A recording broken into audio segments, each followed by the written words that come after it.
With E3 right around the corner, I thought this was a great opportunity for some last-minute speculation when it comes to Breath of the Wild 2. I recently came upon a theory that really blew my mind, and that is, in the game, what if Ganondorf is good?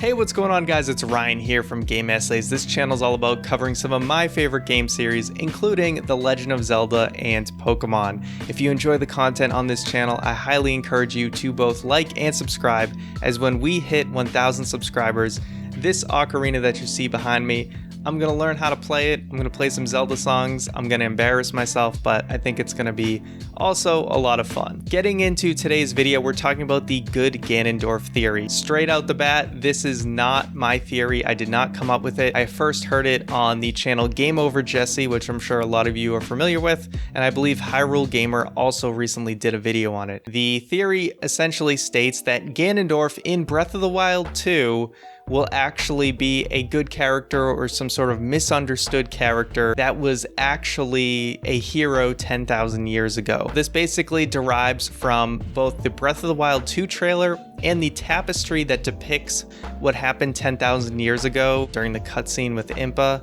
and I believe that's also in her house. But that tapestry, there's something a little off with that. And let's get into that right now, because that's where things derive. If you look at this tapestry and you look at everything around it, something's a little bit off, and that is the hero. If you look at what is supposed to be Link, it does look strangely a little bit more like Ganondorf.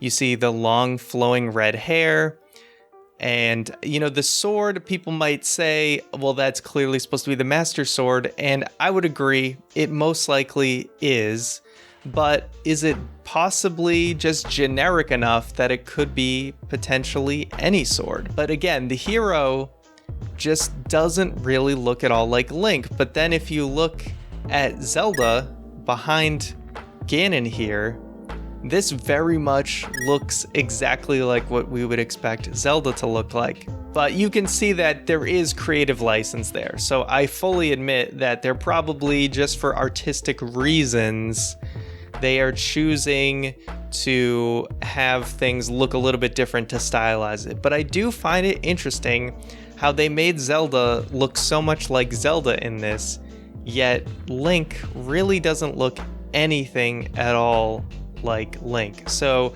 the theory here is that this is actually Ganondorf, and somehow the separation has occurred. Ganondorf has separated himself from this demon, the Ganon beast, the curse of demise, even maybe, that somehow this evil spirit, this, whether it's Demise's curse or just the entity that is Ganon or Calamity Ganon, there was a separation between the man Ganondorf and the beast Ganon. And this isn't exactly something that would be too far-fetched for lore in The Legend of Zelda, right? Because we've seen instances where you could look at Yuga Ganon from A Link Between Worlds. That's really kind of two, you know, Yuga and Ganon's kind of beings coming together. Or we even see like Malladus and Chancellor Cole come together to become this other beast. So if one sort of like spirit entity and a physical form can come together to create a new being, what's to say that those entities also couldn't separate? So if we were to say that somehow, let's just say it's the curse of demise for the sake of this theory, if that was within Ganondorf and that was what caused the beast Ganon, I know there's a lot of kind of stuff we have to accept here to really believe this theory, but if those were to come together and that's how Calamity Ganon or the beast Ganon came to be, then who's to say that those two can't separate? So anyway, that is the theory, and really the only supporting evidence for this is, like I said, in the Breath of the Wild 2 trailer, we do see that glowing hand is sort of holding in Ganondorf, and we don't really know what this means. Has Ganondorf really been underneath Hyrule Castle the whole time, and is he being held dormant to not stop Calamity Ganon, or is this powering Calamity Ganon? We don't really know.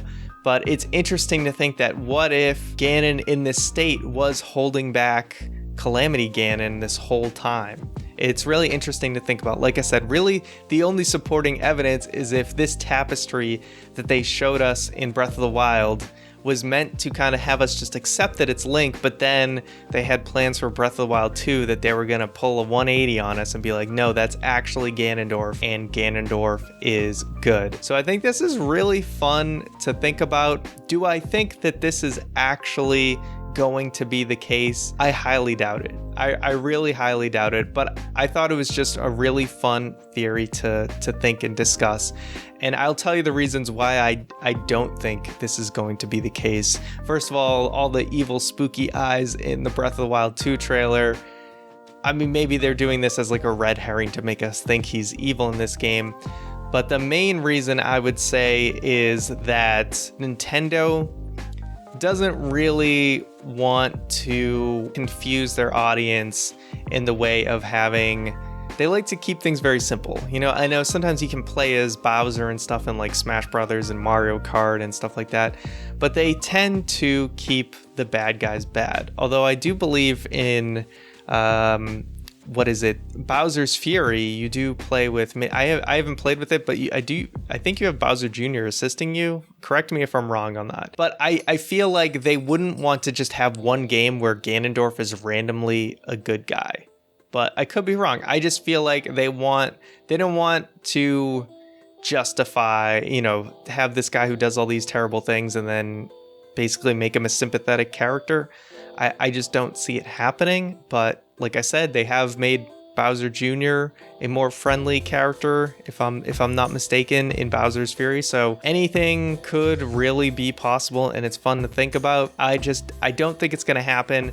I do think the tapestry is actually them just kind of taking creative license, and they think like stylistically it just looked cooler to have Link look like this, but it is very interesting how different he looks in comparison to Zelda, which they basically made, if you were to just make a minimalist kind of drawing in this style of Zelda, it would look exactly like how they show it in the tapestry, yet Link's design in this tapestry is all over the place. So it's really, really interesting, and I'd love to know what you guys think about this theory.